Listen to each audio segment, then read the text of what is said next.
Entonces, resulta que las toallas de papel, por tener esas características, lo que hacen las empresas es que las compran cada 3 meses. ¿Por qué? Pues porque es un desgaste ponerse a hacer procesos de compra muy seguidos de ese producto. Entonces es preferible comprando cada 3 meses. Y sí, puede que en algunas empresas puede que ocupe un poquito más de espacio, pero cuando uno veía los datos, efectivamente repetía cada 3 meses. Y nadie se había dado cuenta de eso.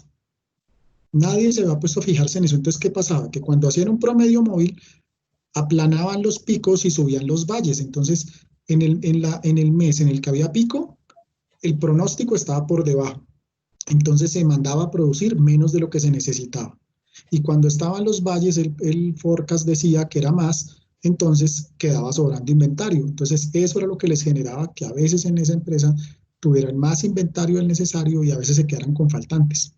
Y pues no simplemente, pero era ver cómo se comportaban los datos y ya cuando era utilizar un Winter simplemente diciéndole que eso se repetía cada 3 meses y ya eso comenzó a mejorar muchísimo el, el- el- el comportamiento del forecast en esa empresa.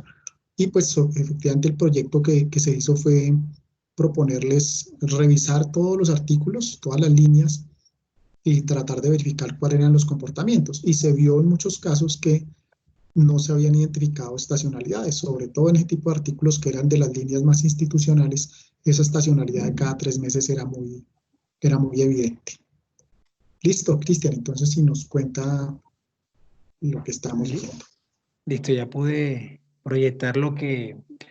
Bueno, este es el caso real de la empresa donde trabajo, donde básicamente utilizamos, bueno, nosotros manejamos SAP, pero nosotros no tenemos, o sea, todavía no tenemos como el tema de pronósticos a través de SAP, o sea, no estamos trabajando a través de un backorder donde vamos abasteciéndonos a medida que vamos, a medida que los clientes van solicitando cierta cantidad de material. Tenemos un stock de seguridad y tenemos el stock que nosotros tenemos actualmente, pero este stock de seguridad está condicionado por un histórico de demanda que está basado en los últimos 6 meses, que era lo que les comentaba al principio, que el profesor también hacía referencia.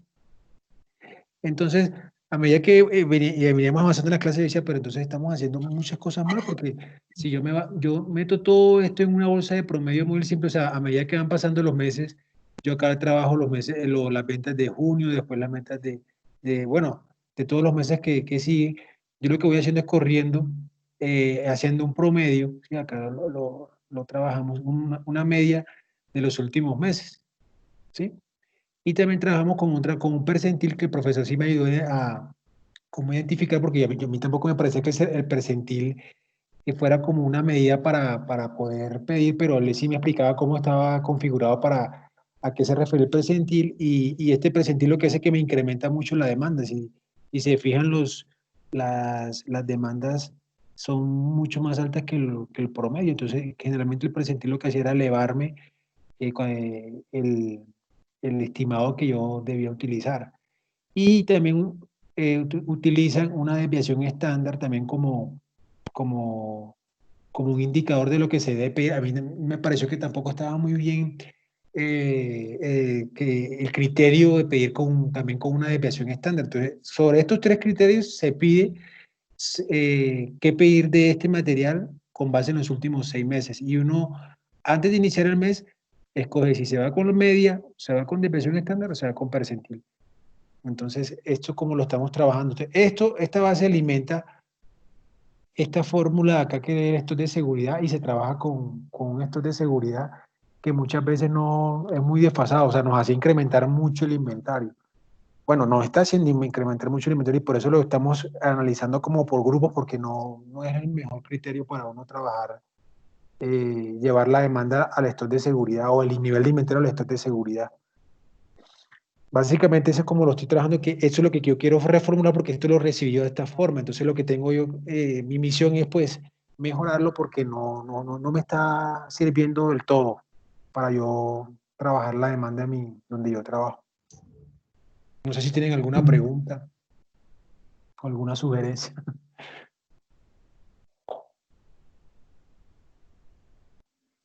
Fíjate que ahí el tema de los percentiles es para qué se está usando. El percentil es una medida de posición, una medida estadística que lo que mide es Sí, a partir de ese punto, qué tanto está por encima de que está hablando del percentil 90, que creo que es lo que vi ahí. sí, Por sí, ejemplo, correcto. el percentil 90 lo que te está indicando es que en una distribución de frecuencia, ese número que está ahí está 90% por encima del resto. Correcto. De ahí para arriba, entonces estás en un punto altísimo, ¿no? La Sí. desviación típica, la desviación típica no se puede considerar como una medida de estimación de algo porque es una medida de variación, de variabilidad. Ajá, exactamente. Entonces, al ser una medida de variabilidad, eso lo que te está es diciendo en qué rango oscilan, en este caso, por ejemplo, la media, si esto se refiere a la misma estructura de datos, ¿no? Ahí, que de verdad que yo creo que el trabajo, tal vez un trabajito arduo, porque veo que tiene bastante, una buena cantidad de ítems, ¿no? materiales, sí. Ahí Sí, se ve poquito, pero seguro que está aquí para abajo inmenso, ¿no? Sí, correcto. Pero yo creo que es lo que yo, si a mí me tocara, de verdad yo lo que haría es tratar primero de tener la serie de tiempo más larga, ¿no? de identificar más observaciones hacia atrás, que De acuerdo. probablemente es probable que la tenga. Lo que pasa es que no es costumbre usarla, que son dos cosas distintas. O sea, son dos cosas distintas. Y segundo, sí, ahí tienes que eventualmente construir hacer un modelo para cada ítem, es lo más sería como lo ideal, ¿no? Pero a lo mejor es mucho trabajo en este momento. A lo mejor hay que identificar algo como genérico, ver quiénes se comportan de una manera equivalente y a lo mejor tener como modelos por grupo, ¿no? Como agrupar los ítems según su comportamiento para que puedas tener una primera versión que te ayude a ajustar mejor. Y luego pues lo vas trabajando ya con más detalle cada ítem. No sé qué les parece.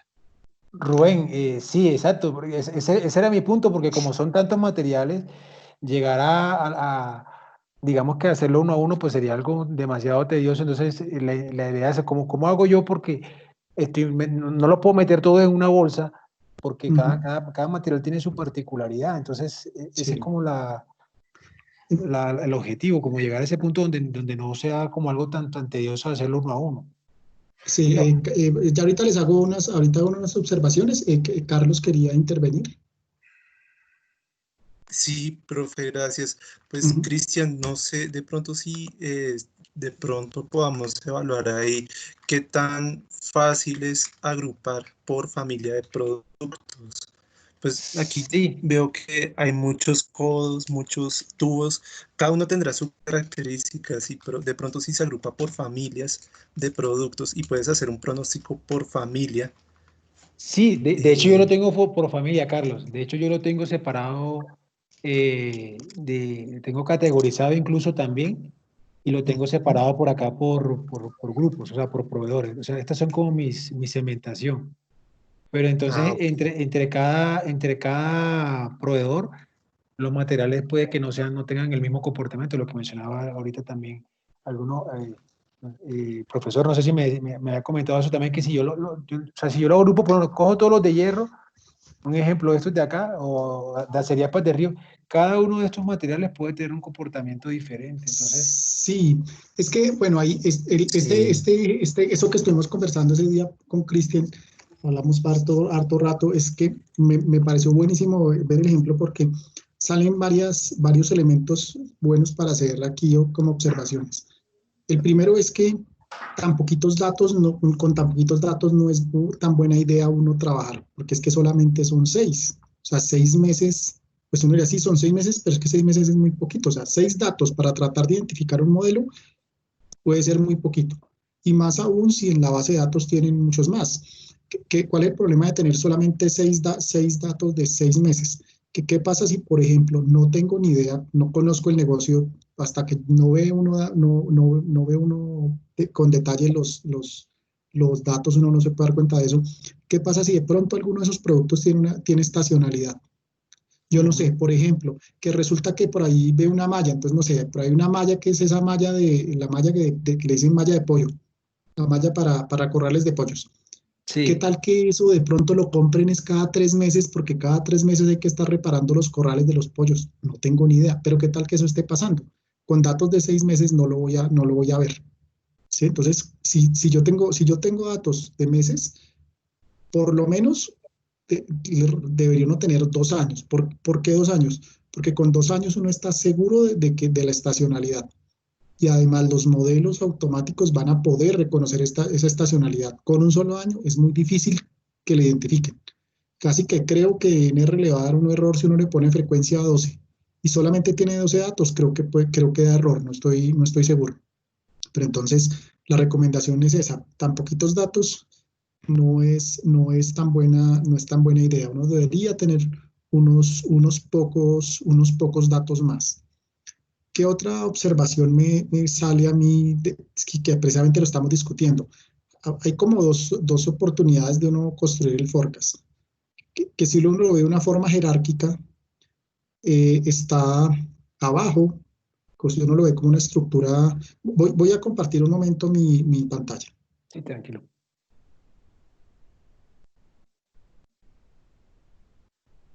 Me avisan por favor cuando la estén viendo. Ya. Sí, Ya, señor. listo. Entonces, ¿cómo, perdón? Sí, ya sé la pantalla, ingeniero. Listo. Entonces, si uno lo ve en una estructura jerárquica, uno tiene en la base, uno tiene SKUs. Si uno tiene artículos detallados. ¿Y cuántos SKUs tienen ustedes, Cristian? 3.000 3.000. aproximadamente. Bueno, Sí. en la práctica eso no, tampoco son muchos. O sea, trabaja uno con problemas de 10.000, de 100.000 SKUs. 3.000 es normal. Pero esos SKUs uno los agrupa. Uno tiene algunas agrupaciones razonables. No sé, de pronto los agrupan. ¿Cómo lo llaman a la agrupación, el siguiente nivel? Categoría.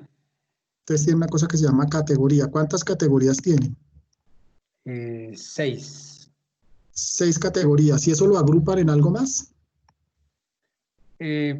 Por el momento no. Están solamente como o sea, se va a llegar a ese punto, pero por el momento están agrupados en 6 grandes categorías. Ah, pero entre el 6 y el 3000 no hay no hay alguna clasificación intermedia. O sea, por ejemplo, hierros con hierros, mallas con mallas o algo así. O sea, por lo menos todo lo de hierro entra en una categoría, ¿sí? Todo lo que sea Ya.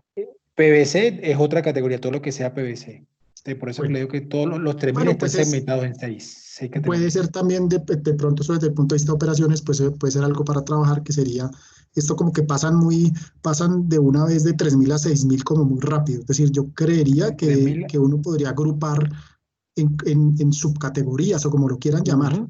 Sí, Sí, como exacto. por las características del producto, o por ejemplo, si antes de unir por allá las cosas que sean codos, de pronto los unen por dimensión, entonces los pequeños, medianos, grandes, y después eso se vuelven codos, y los codos se vuelven, sí, o sea, tratar de tener una estructura un poquito más jerárquica, Sí, sí, que correcto. esto se nos vaya agrupando de esta forma. Ujú. Es como dos enfoques, uno puede utilizar un enfoque de abajo hacia arriba, que sería, hago el forecast de los SKUs, o sea, en ese caso hacer 3000 forecast y comenzar a subir para después la suma me dé el forecast de la categoría y por arriba pues me dé el forecast de la compañía, que puede ser en pesos. O la otra sería hacerlo de arriba hacia abajo. Por ejemplo, en el caso de Cristian sería hacer el forecast. Primero sumo las demandas y las represento por cada una de las 6 categorías y cuando él tenga el forecast de las 6 categorías, comienzo a distribuirlo. O sea, por ejemplo, la categoría 1 me dice que son, bueno, yo creo que como son muy diferentes, tocará hacerlo como algo así como en pesos, no sé. El forecast me dice que son 100 millones de pesos y esa Sí, categoría la puedo repartir entre los SKUs. Y ahí sí de pronto lo puedo hacer en los pesos, los puedo volver unidades. ¿Cómo? Tendré uno que sacar unos porcentajes de participación. Entonces uno diría, vea, el SKU número 1 generalmente ha representado el 2% de nuestras ventas. Ah, bueno, entonces de estos 100 millones le tocan 2 millones de pesos de forecast, ¿sí? Entonces eso sería de abajo hacia arriba. De arriba hacia abajo, pues haríamos primero las unidades y después vamos construyendo las categorías y el forecast de la compañía. Podría existir como esos dos enfoques. También hay otros que uno arranca mitad y mitad. Entonces, hay como varias alternativas. ¿Cuál es mejor? Pues ni idea, porque ese es el primer problema. Uno, ¿qué va a hacer con los datos que tiene? Y a veces, la primera vez le toca a uno hacerlos todos, a ver qué le da mejor. ¿Sí? A veces le toca a uno primero probar los 3.000 a ver si eso funciona, o a veces le toca de abajo para primero sumar y después hacer el forecast. Entonces, no hay como un criterio que yo les pueda decir, es que el camino es este. Desafortunadamente eso no hay. La forma sería probar. Ahorita también lo mencionaba Rubén, puede ser que uno de los problemas de hacer estos 3.000 es que primero hay que tratar de buscarle los modelos a cada uno. Y pues Sí, eso toma eso es lo que tiempo. me ha parecido complicado. ¿Sí? Exacto. Entonces, yo por eso le digo que una forma con la cual uno podría proceder, puede que no sea oficialmente, pero lo podría hacer usted como propuesta. Estos 3.000 tratar de agruparlos de alguna forma que tenga sentido, ¿no? O sea, que sea un intermedio entre los 3.000 y las 6 categorías. Puede que se invente unas subcategorías con alguna cosa que tenga sentido, por el material, por yo no sé, algo que antes de llegar a las 6 categorías usted lo pueda agrupar en otra cosa. ¿Sí? En líneas, en no sé, algo se puede uno inventar, porque es que pasar de 3.000 a 6, que es ya demasiada la agregación. Entonces podría haber una etapa intermedia. Esa es una observación, pues como para todos, y pues aprovechando el ejemplo que nos ha compartido Cristian. Otra cosa es ya que caigo en cuenta, pues creo que vale la pena, yo les preparo un ejemplo la próxima semana. No es exactamente el tema de forecast, es un tema de gestión de operaciones, un tema de gestión de inventarios, pero que afecta la forma en la cual hace uno el forecast, que es cómo hace uno la clasificación ABC. ¿Cómo puede hacer uno una clasificación ABC? En inventario, la clasificación ABC es para tratar de identificar el Pareto. Generalmente, la categoría A es 20% de los SKUs, la categoría B 30% de los SKUs y la categoría C 50% de los SKUs. 20% del total de referencias que yo tenga, y utilizando el principio de Pareto, esto generalmente representa el 80% del impacto. ¿Qué significa ese impacto? Puede significar varias cosas. Puede ser, por ejemplo, en el caso de Cristian, bueno, podría ser, ustedes venden, ¿cierto? Eso no son materias primas, es para vender. Sí, claro, ese es venta, entonces, correcto. Para venta. Entonces, si son ventas, entonces el impacto sería utilidad. Entonces uno podría tratar de identificar cuáles de todos esos artículos, cuáles son los pocos artículos de los SKUs que representan el 80% de las utilidades de la empresa. Y esa sería mi categoría A, porque seguramente hay muchos, que sería la categoría C, muchos que generalmente lo que encuentra aquí es que esto generalmente es algo así como el 10% más o menos el 10% del impacto, perdón. Sí, es que no, los porcentajes no son exactos, en números grandes se parece mucho, pero entonces hay unos pocos que impactan mucho y hay muchos que impactan poco, que es el principio de Pareto que en inventarios uno también lo ve, en gestión uno también lo ve.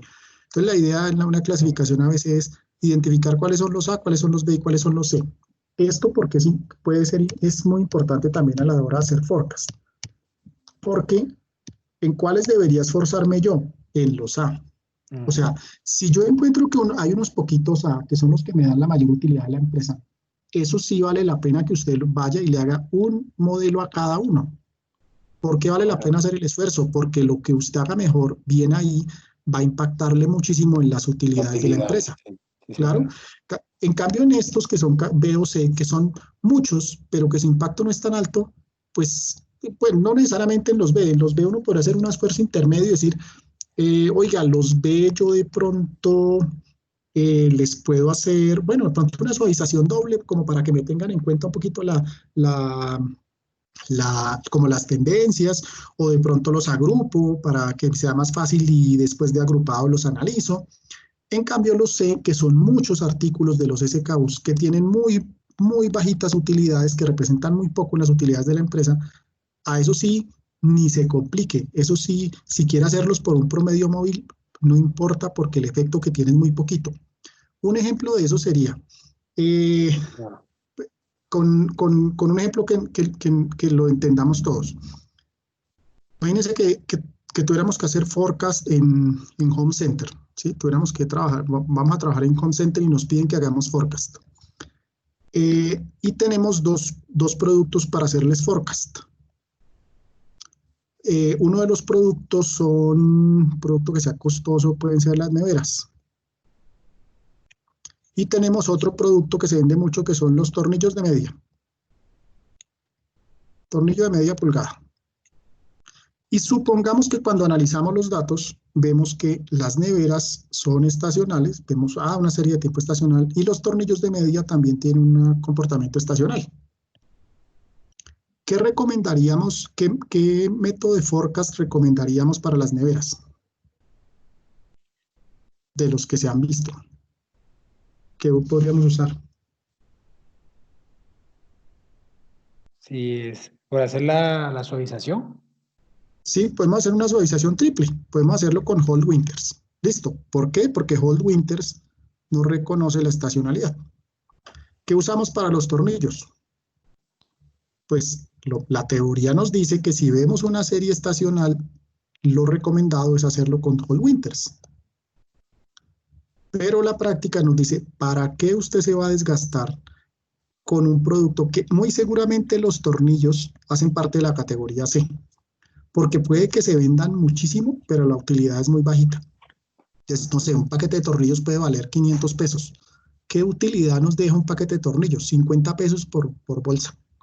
Mientras que una nevera, además de que seguramente se venden bastantes, también deja utilidades altas. Entonces, casi con seguridad, las neveras son categoría A, casi con seguridad los tornillos de media son categoría C.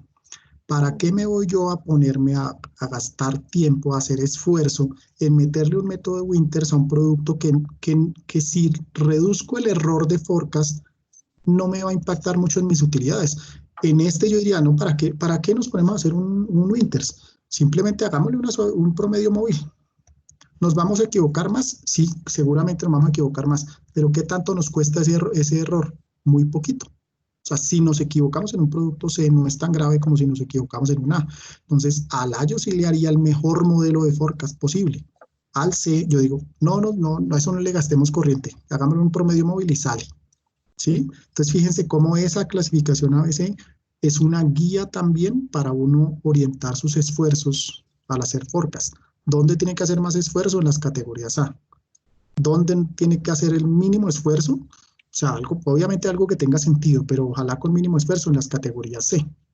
¿Sí? Entonces, en la última sesión revisamos un poquito cómo se puede hacer cómo funciona una clasificación ABC también para que les puede servir para tenerlo en cuenta. Sí, ¿Listo? esa parte, profe, me pareció bastante interesante porque cuando lo hablamos, porque en la empresa estamos muy enfocados en los volúmenes de ventas y se está dejando a un lado el tema de la utilidad. Entonces, esa parte me pareció bastante valiosa también para también tenerla en cuenta, la categorización por utilidad y no tanto por volumen de venta. Sí, que esa es otra cosa. A veces las empresas puede que tengan clasificación ABC, pero puede que la estén haciendo mal. Ese mismo ejemplo se los muestro entonces dentro de 8 días, porque cuando uno hace una clasificación ABC por volumen, puede que, por ejemplo, si hiciéramos solamente por cantidad vendida, los tornillos con seguridad se venden muchísimo, pero ¿qué tanta utilidad nos dejan? ¿Sí? Entonces, si fuera por volumen de ventas, los tornillos serían categoría A. Y con seguridad las neveras serían categoría C, porque se venden poquitas. Pero las neveras se venden poco, pero tienen buenos márgenes. mientras que los tornillos se venden bastante, pero dejan muy poquito margen. Entonces, son dos cosas que vale la pena tener en cuenta. Entonces, pronto también es un tema que es un poco de operaciones, pero que como nos puede afectar en las decisiones de forecast, no lo tenía contemplado, pero ya un poquito aquí por la discusión me doy cuenta que pues sí vale la pena, si no para todos es claro, que lo revisemos, y pues como tener buenas prácticas en ese tema también es importante.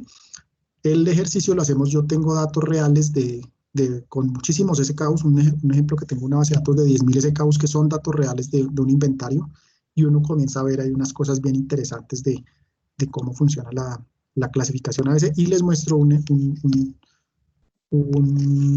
proyecto que hicimos hace unos años con Ecopetrol para mejorar la clasificación a veces utilizando más criterios que solamente costo y demanda, costo y uso.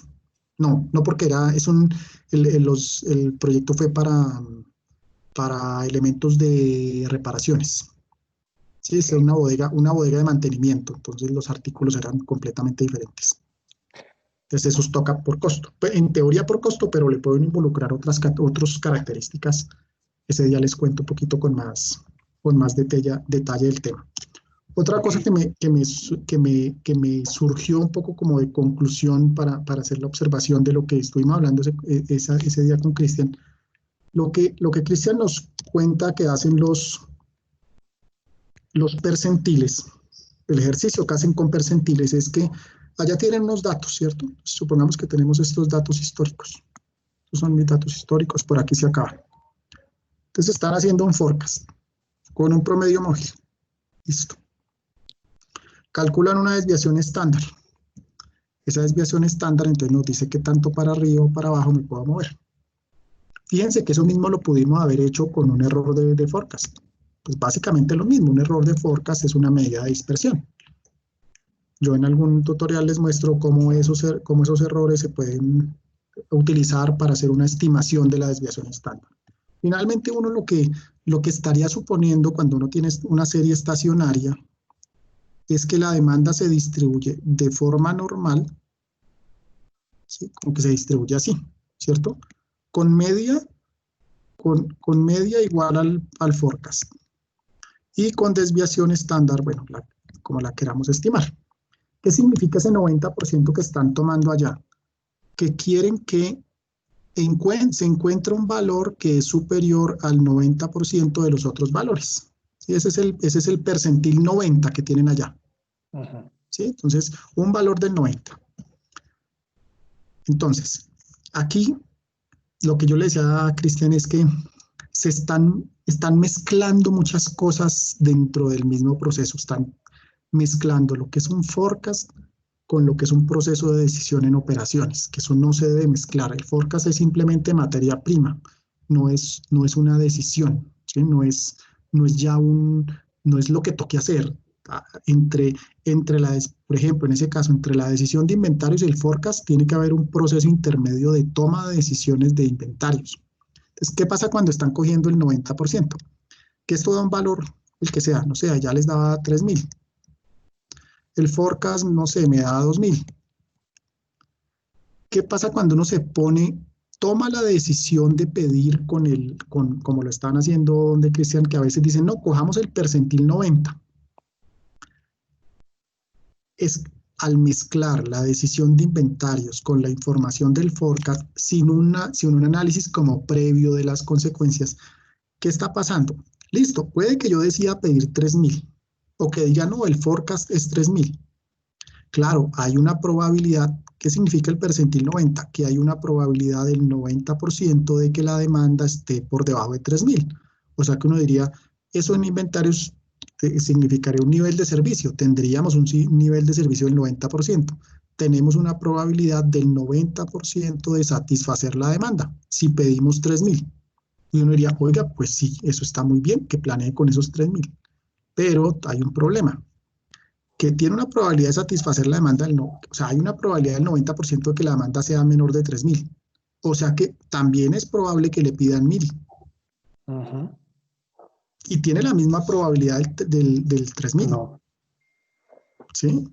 Entonces, ¿qué pasa si preciso el siguiente mes nos piden 1.000 y resulta que se tomó la decisión de pedir 3.000? Pues que yo mismo estoy cometiendo el error de generar un inventario excesivo. ¿Sí? Entonces, fíjense que mezclar lo que dice el forecast sin un proceso previo de análisis para generar las decisiones de inventarios no está bien. ¿Sí? El forecast es la materia prima para tomar decisiones de inventarios, o sea, para la toma de decisiones, mejor dicho, la que sea. Yo en el último video que puse para la semana 5 está eso. Gestión de demanda eso es materia prima. El forecast es una materia prima para que analicemos y tomemos decisiones y ahí sí se saque lo que sea. La planeación de la operación, la contratación, las compras. Pero que yo tenga un forecast no significa que eso es lo que tengo que comprar. En el medio de la decisión tiene que haber algo, tiene que haber un proceso. Entonces, fíjense que aquí se ve eso, que al mezclar lo que dice el forecast sin un análisis previo puede generar esos problemas de inventarios. Por eso lo que veíamos ahí con Cristian, yo lo analizaba también viendo las fórmulas que tenían en la hoja de cálculo, es que muy seguramente, además, que muy seguramente por eso podían estar teniendo problemas de unos inventarios excesivos. Sí. Y además que después de esto le metían un inventario de seguridad, o sea, además de que aquí ya hay un inventario de seguridad, después le metían más inventario de seguridad. Entonces es como una mezcla ahí de conceptos. Había unas fórmulas que estaban bien hechas, yo, mirándolas les vi el sentido y estaban bien hechas. El problema era la materia prima que se les metía a esas fórmulas. Entonces esa es otra observación que me salió a mí de ver un poco el proceso que hacían con Don de Cristian. Y profe, otra cosa... Disculpe, ¿sí? Y ahí en esa parte que te tocaba el tema de la desviación estándar y el percentil, y también Rubén se daba cuenta de eso acertadamente, que la desviación estándar no es como, no se puede tener como un criterio para llevar el inventario, sino que es como una medida para medir qué tan acertado es lo que tan disperso están los datos. Sí. ¿Eso se podría cambiar por cuál? No es que la cambie. No es que la cambie. No es que la cambie. Voy a meterme en otra cosa aquí que también no es del propósito del curso, pero metiéndome ahí yo en ese tema de inventarios. Fíjense que aquí, supongamos que uno quiere, en inventarios hay unos modelos que se llaman modelos de punto de reorden o modelos de inventario mínimo, que en últimas, ¿qué es lo que uno quiere hacer con esta información? Supongamos que este es el producto. Uno que quiere hacer, decidir cuándo tiene que pedir y cuánto tiene que pedir. Si eso es un problema de inventario, lo mismo en planeación de operaciones.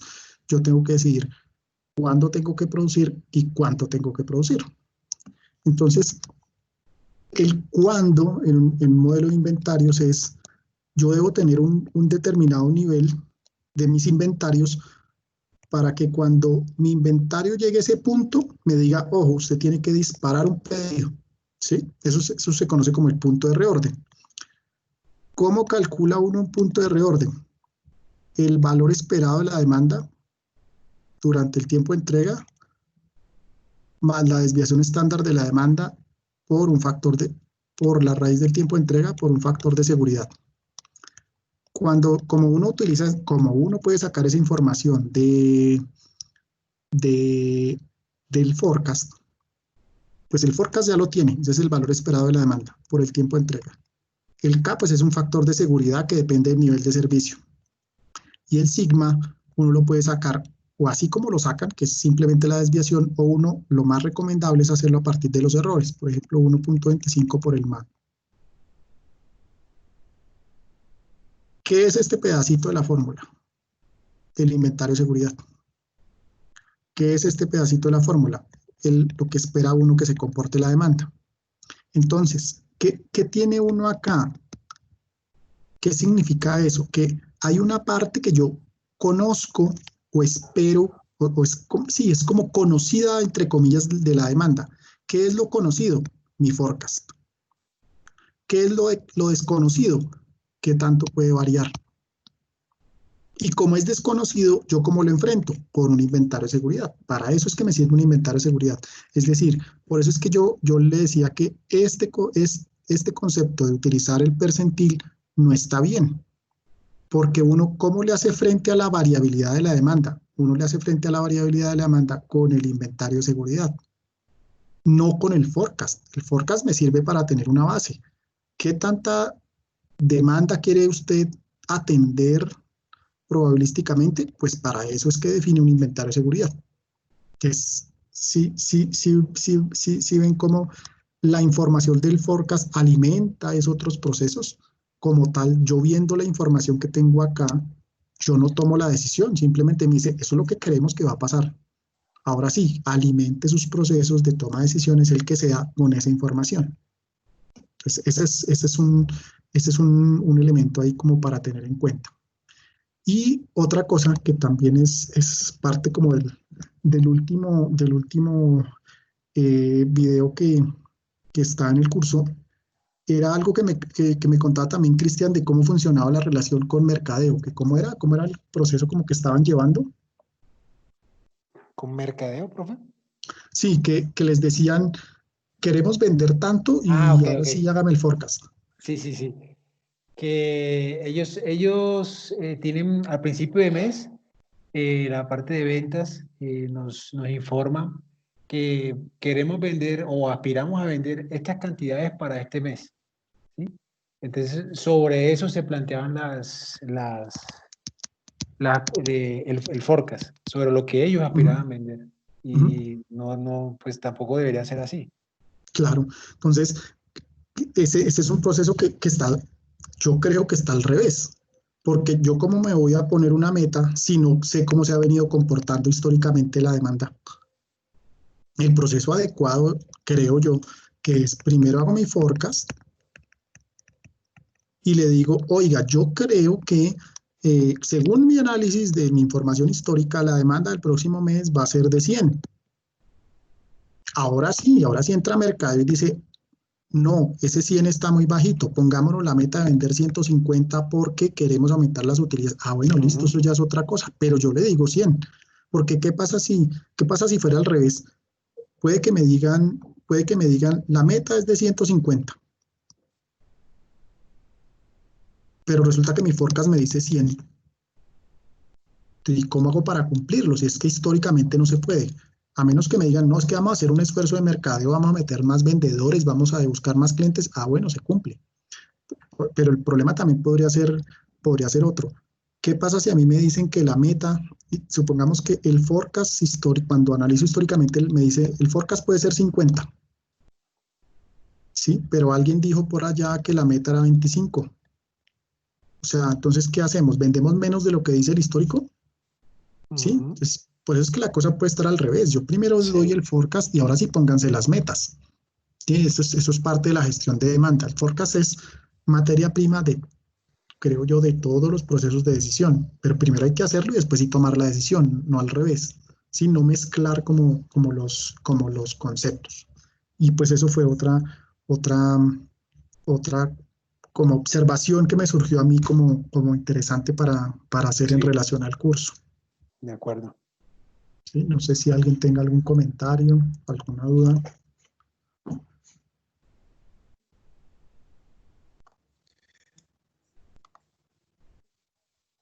Sí, Carlos. Carlos.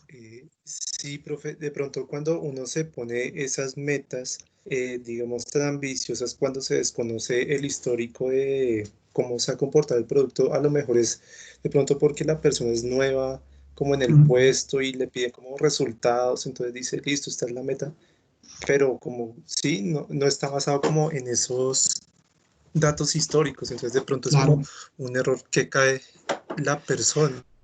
Y no, yo no En digo que este no caso. puedan, claro, yo no digo que no puedan poner metas ambiciosas, pero si el forecast dice que es 50 y la meta es 200, pero bueno, ¿qué recursos adicionales, o sea, qué vamos a hacer para lograrlo? No es solamente que es que quiero vender más, pues si históricamente no se logra, entonces, ¿qué vamos a hacer diferente para que se logre? O sea, es también cosas de esfuerzos y de recursos que hay que utilizar, eso es lo que hay que pensar, porque al fin y al cabo es un problema de aplicación de recursos, de decisiones, que hay que tener en cuenta, pero como siempre el forecast es simplemente la materia prima para que esos procesos se puedan llevar a cabo.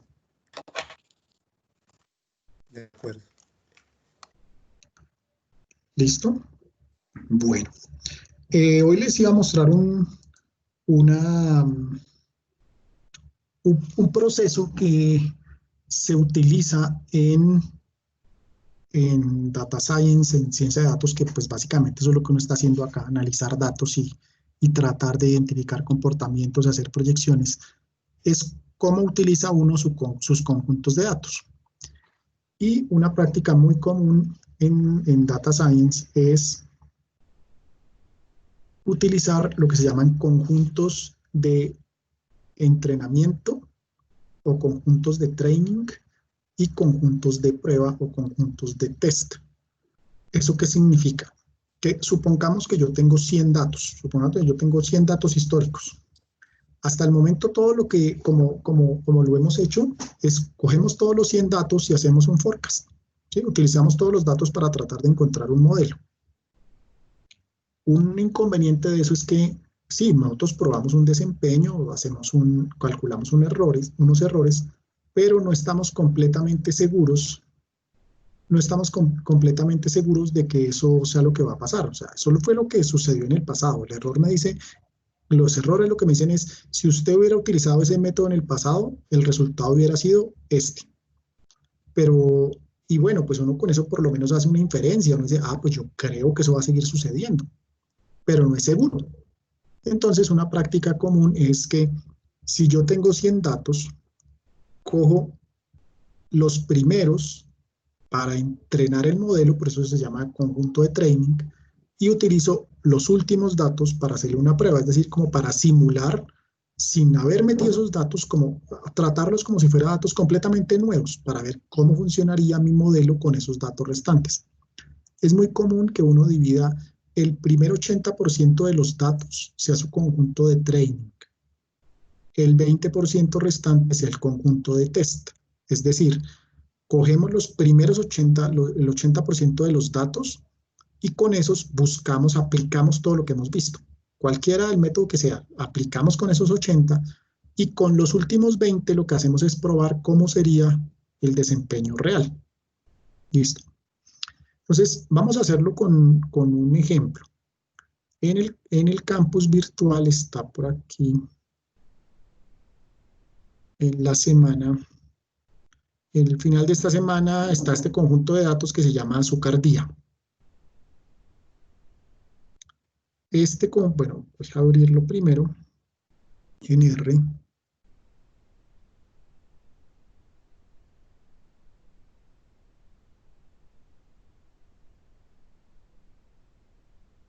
Este conjunto de datos día son datos reales de un supermercado. Es información de casi un año, donde, bueno, está el día de la semana, el consecutivo de día. Este primer día es primero de enero.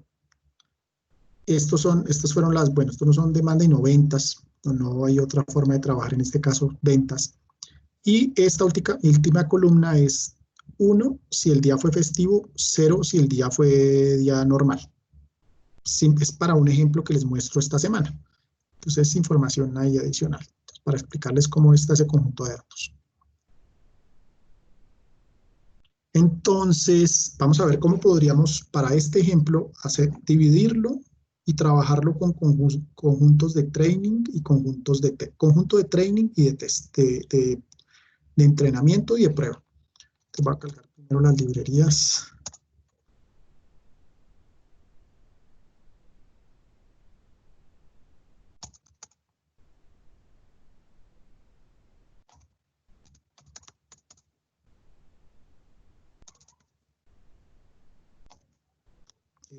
Bueno, creemos el objeto serie tiempo.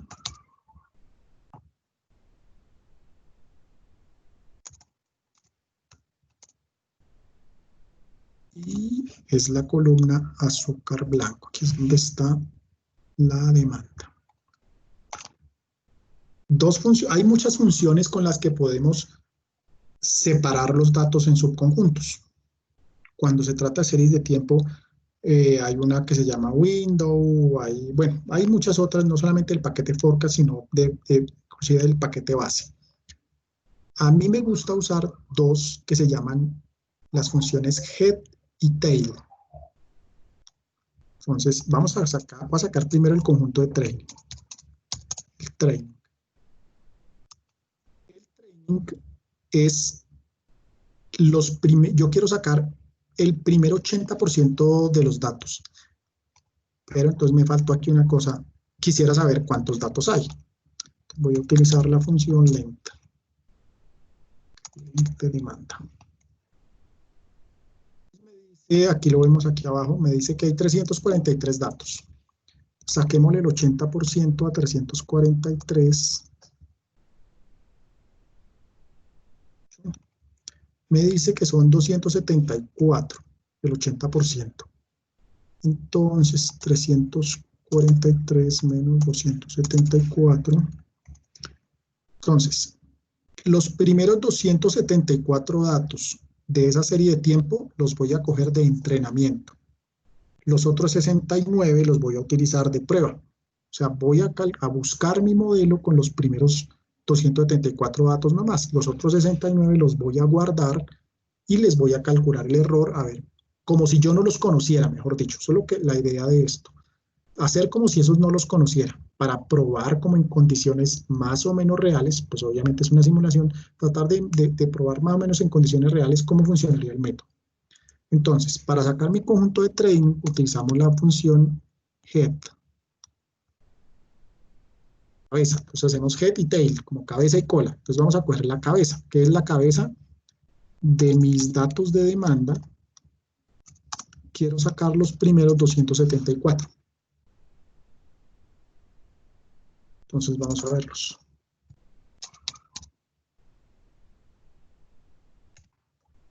Entonces aquí tengo 274 datos. Él me separó un subconjunto que se llama training, en el cual me sacó los primeros 274 datos de demanda. Y ahora vamos a utilizar vamos a sacar el conjunto de test. Ahora utilizamos la función tail para sacar la cola. La cola entonces sería del conjunto de demanda, sacamos los últimos 69 datos. Entonces el head, el parámetro de número, lo que me dice es los primeros 274.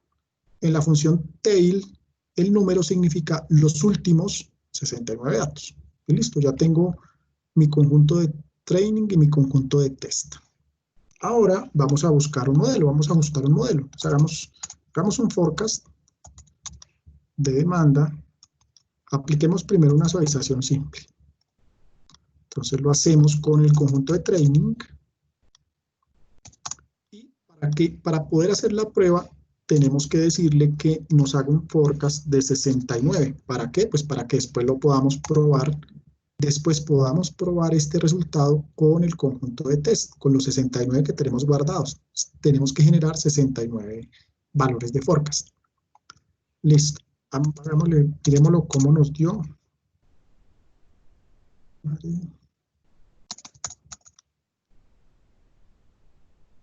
Aquí tengo mis 69 forecast. Por aquí me muestra los errores. Listo.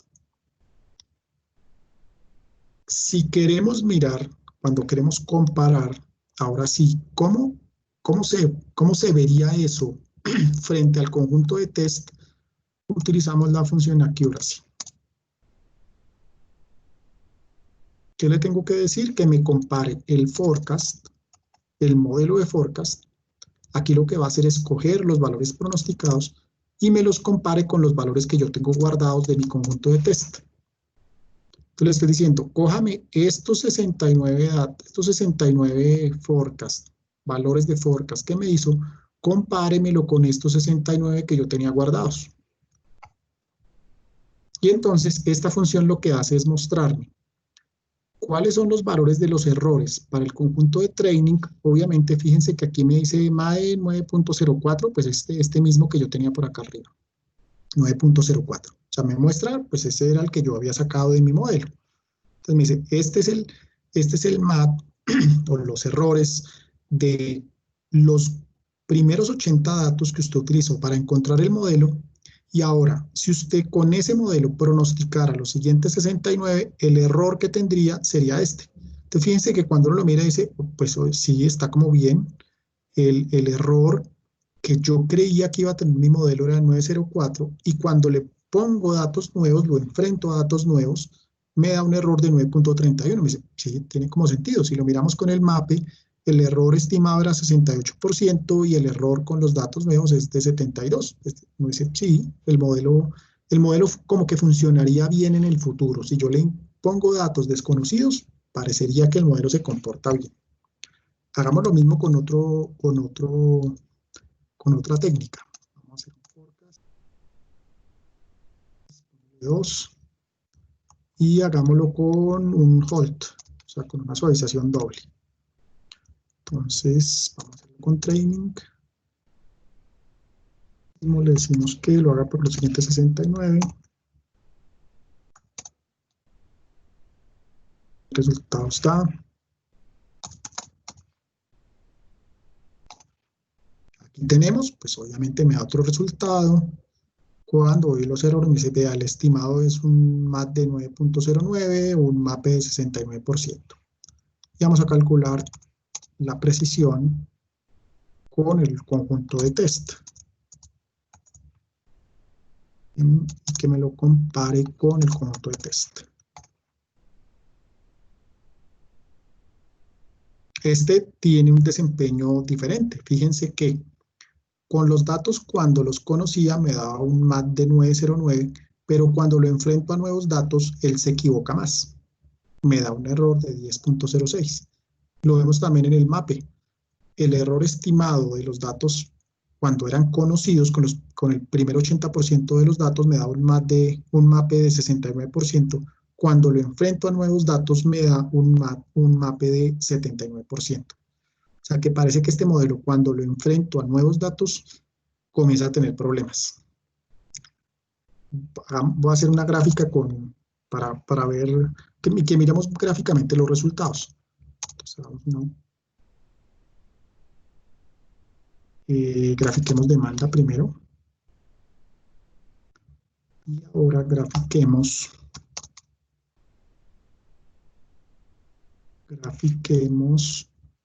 el forecast, primer forecast. Para que se vea, le voy a decir que no me grafique los intervalos de confianza.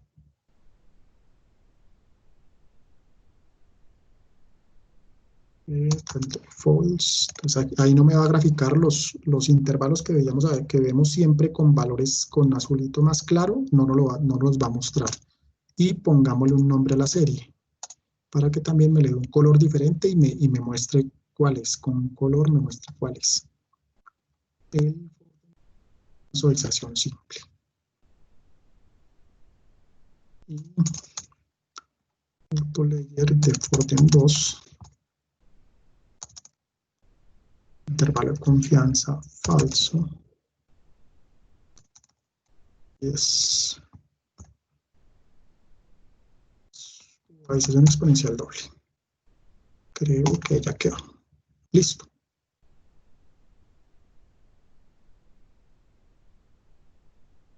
Entonces, fíjense lo que me construyó. Aquí están los datos reales en negro.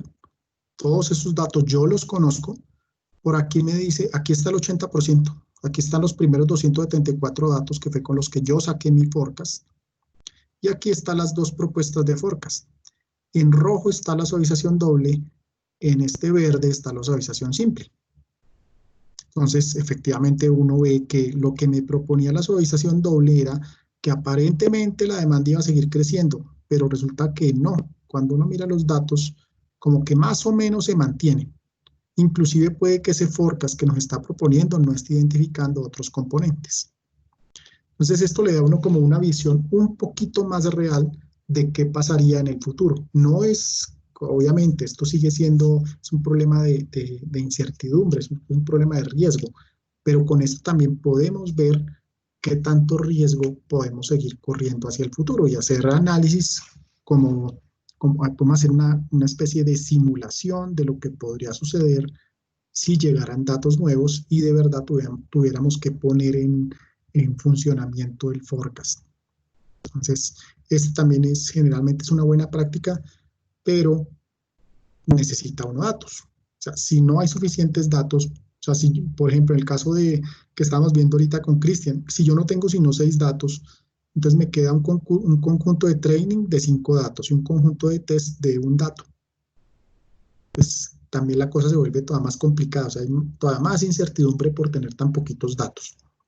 Entonces, ojalá tampoco es que uno se llene necesite 1 millón de datos, porque puede ser que si yo le meto la información histórica de la empresa, de pronto tengo los últimos 10 años, pues eso tampoco es bueno. Tantos datos también puede ser un problema, porque lo que pasó hace 10 años de pronto no es lo mismo que ha venido sucediendo en los últimos 12. Entonces uno tiene que ser como también consciente y práctico de qué es lo que está pasando y también tener mucho en cuenta esas consideraciones prácticas. ¿Listo? Bueno, entonces esto era un poco lo que les quería compartir el día de hoy. No sé si tengan alguna duda adicional con lo que acabamos de ver o de lo que hemos conversado un poquito el día de hoy.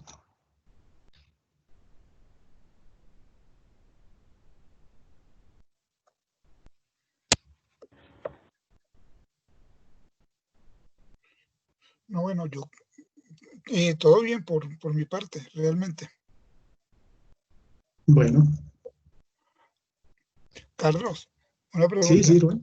Lo que habías comentado, lo que me habías comentado al inicio, que ibas a ver el tema de si teníamos la sesión el jueves o... Bueno, sí, decidamos. Yo no creo que sea, en ese momento creo que no creo que sea buena idea que nos volvamos a ver este jueves, porque la mayoría no han adelantado como el tema de la semana 5, entonces creo que no es buena idea. Entonces, mi propuesta es que nos veamos o el próximo martes o el siguiente jueves, ¿sí? De hoy en 8 o el otro jueves. Yo no tengo ningún inconveniente con las 2 fechas, quisiera que pues lo decidamos aquí, ¿qué prefieren? Si hacer la siguiente sesión dentro de 8 días o de este jueves en 8. Si podríamos el próximo jueves, sería estupendo. De este jueves en 8. Sí, señor. Pues yo también preferiría eso porque pues digamos como que teníamos ya una planeación de jueves y pues les da un tiempo no solamente para que se pongan al día, sino para que si están un poquito atrasados y también pues que puedan adelantarlo de semana 5 que está ya publicado. Sí, señor. Si todos están de acuerdo. Sí. Sí, sí, de acuerdo. Entonces la próxima sesión sería el jueves 25, ¿no? A ver, miramos qué fecha. No, jueves 25, sí. Sí, señor. Sí. Jueves 25. Jueves 25 a las 7. Perfecto. ¿Listo? Yo de todas maneras, más tardecito, mañana en la mañana, les mando un correo de confirmación para que sea el jueves 25. Perfecto. ¿Listo? Excelente. Bueno, perfecto. Si lo mismo, así, si alguien quiere que revisemos, por ejemplo, así como pudimos ver hoy cosas que nos contó Cristian, yo ya me había reunido un poco con él para revisar pues como para darle ideas y ver un poco el problema. Si alguien quiere hacer lo mismo, simplemente me manda un correíto, me escribe y podemos conversar un rato. Y pues aprovechamos y eso nos sirve pues para aprender de situaciones reales a las que ustedes se estén enfrentando y que como se dan cuenta pues nos sirve de retroalimentación y de aprendizaje a todos con casos reales. Sí. Perfecto. Bueno, entonces pues muchas gracias por su atención. 25, gracias a ti, gracias a todos por su atención Que también. descansen entonces, nos vemos de este jueves en 8. Muchas gracias, profe. Listo, que estén muy bien. Gracias, que estén bien. Buenas noches. Chao.